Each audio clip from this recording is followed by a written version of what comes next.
Commençons par le commencement. Dans quasiment tous les pays du monde, les équipes nationales appartiennent aux États. Elles représentent les pays, elles portent leur drapeau, l'hymne national est joué pour elles. En 2014, l'État camerounais a décidé, à travers un décret pris par le président de la République, de confier la gestion et l'organisation des 11 équipes nationales de foot à la Fédération camerounaise de football, la FECAFOOT, comme en atteste l'article 3 qui dispose que, je cite, la gestion administrative, sportive et technique des équipes nationales de football relève de la compétence de la Fédération camerounaise de football. Fin de citation. Ainsi que l'article 4 qui rajoute que, je cite, la coordination administrative, sportive et technique des activités et des programmes des sélections nationales de football est assurée par un coordonnateur général nommé par le président de la Fédération. Fin de citation. Il n'y a aucune ambiguïté. Comme l'esprit à cette époque est à la bonne collaboration pour mettre fin aux tensions qui émaillent déjà les rapports entre le ministère des Sports et la FECAFOOT, l'État propriétaire et la fédération gestionnaire se sont assis en 2015 pour apporter des précisions sur les modalités de mise en application du décret de 2014 et ont donc signé à cet effet une convention. Dans la dite convention, ils se sont accordés entre autres sur le fait que le recrutement de l'entraîneur principal des équipes nationales et de ses adjoints pourrait suivre 2 processus. Ils se sont également entendus que quel que soit le processus retenu, c'est la fédération qui choisit et c'est l'État qui paie. Le premier mécanisme est le recrutement par la fédération par contrat. Ça signifie que la fédération va sur le marché national ou international des entraîneurs, regarde qui est disponible, identifie un entraîneur, présente obligatoirement son dossier au ministre qui donne obligatoirement son avis en retour. Si l'avis du ministre est obligatoire, ce n'est pas un avis conforme, c'est-à-dire qu'il ne s'impose pas à la fédération qui est la technicienne et qui décide en premier et en dernier ressort. La question que beaucoup de gens peuvent se poser est de savoir pourquoi on impose à la fédération de demander à l'État son avis et pourquoi on impose à l'État de donner son avis alors qu'à la fin, celui-ci peut être ignoré par la fédération.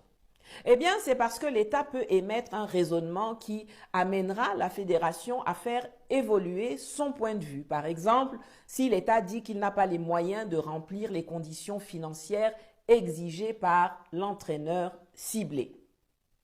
Une fois l'avis du ministre reçu, la fédération signe un contrat avec l'entraîneur sélectionné.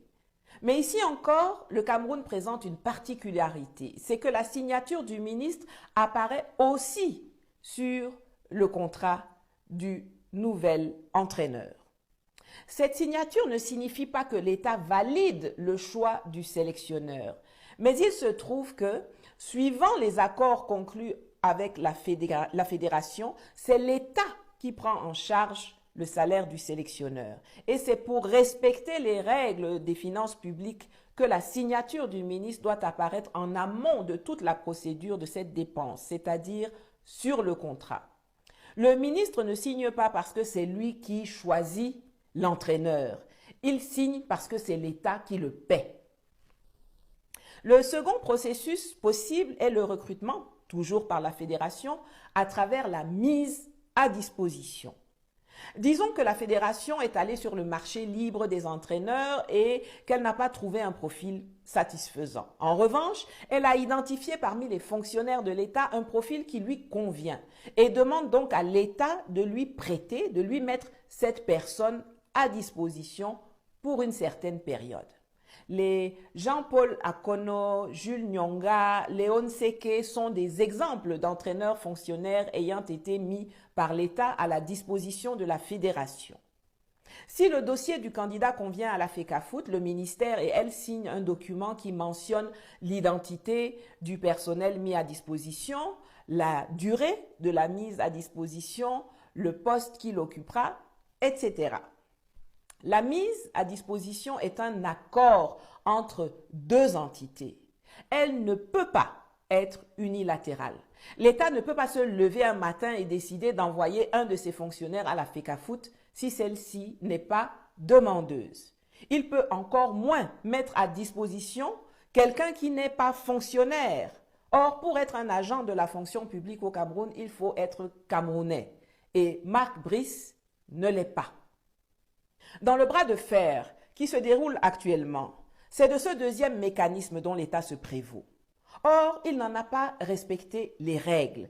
Il n'a pas attendu la demande de la fédération. Il ne lui a pas proposé le dossier du candidat. Il n'a pas conclu avec elle une convention de mise à disposition portant le nom de M. Brice, qui ne peut d'ailleurs pas être mis à disposition parce qu'il est belge. De fait, l'État camerounais n'a donc suivi aucun des deux mécanismes prévus dans la convention de 2015 pour le recrutement d'un entraîneur. En se substituant à la fédération, il a violé ses propres textes et engagements. Il ne s'est pas arrêté là. Il a étendu son opération en nommant en lieu et place de la fédération le coordonnateur général et d'autres membres du staff technique. Et pour légitimer cette forfaiture, il s'appuie sur un haut accord de la présidence de la République aux propositions du ministre des Sports, de recrutement du sélectionneur et des responsables chargés de l'encadrement technique, administratif et médical de l'équipe nationale senior du football masculin. Bizarrement, ce qui, à la lecture du document qui a circulé, aurait pu être entendu comme l'accord du président de la République pour que la liste qui lui a été présentée soit proposée à la Fédération camerounaise de football par le ministre pour le recrutement des candidats qui y figurent, ce qui est déjà hors procédure. Cela a plutôt été interprété par le ministère comme une instruction du président faite au ministre de les nommer lui-même. Même la contractualisation requise par ce document en liaison avec la fédération que vous voyez ici, suggérant l'utilisation du mécanisme de la signature d'un contrat par la fédération avec avis obligatoire du ministre, s'est transformée dans l'entendement du ministère en une mise à disposition qu'il n'a même pas été capable d'assurer dans les normes. Ce faisant, il viole lui-même la haute instruction dont il se prévaut. Cela dit, admettons même que ce document émanant du secrétariat général de la présidence de la République relaie effectivement une instruction présidentielle, comme cela nous est présenté par les cadres du ministère. Celle-ci a-t-elle une force supérieure au décret de 2014 ou à la convention de 2015? Je rappelle que la réglementation camerounaise est organisée suivant une classification de ces textes qu'on appelle aussi la hiérarchie des normes.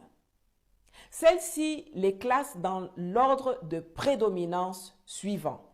Tout en haut, il y a la Constitution, suivie des traités internationaux, puis les lois, les décrets, les arrêtés, les circulaires, puis les directives, puis les instructions.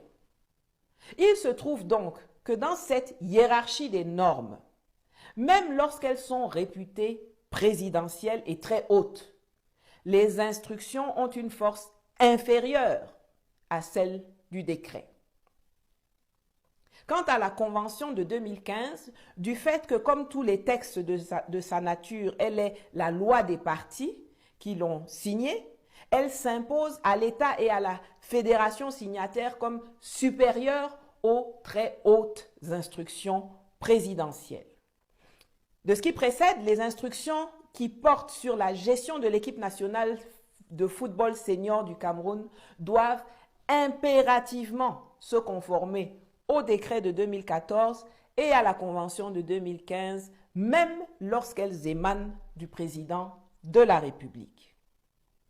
Voilà une exigence que le ministère des Sports, pourtant dirigé par un professeur agrégé de droit, refuse d'intégrer dans sa démarche, préférant substituer l'intimidation à la règle pour obtenir de la fédération ce que le droit ne lui réserve pas.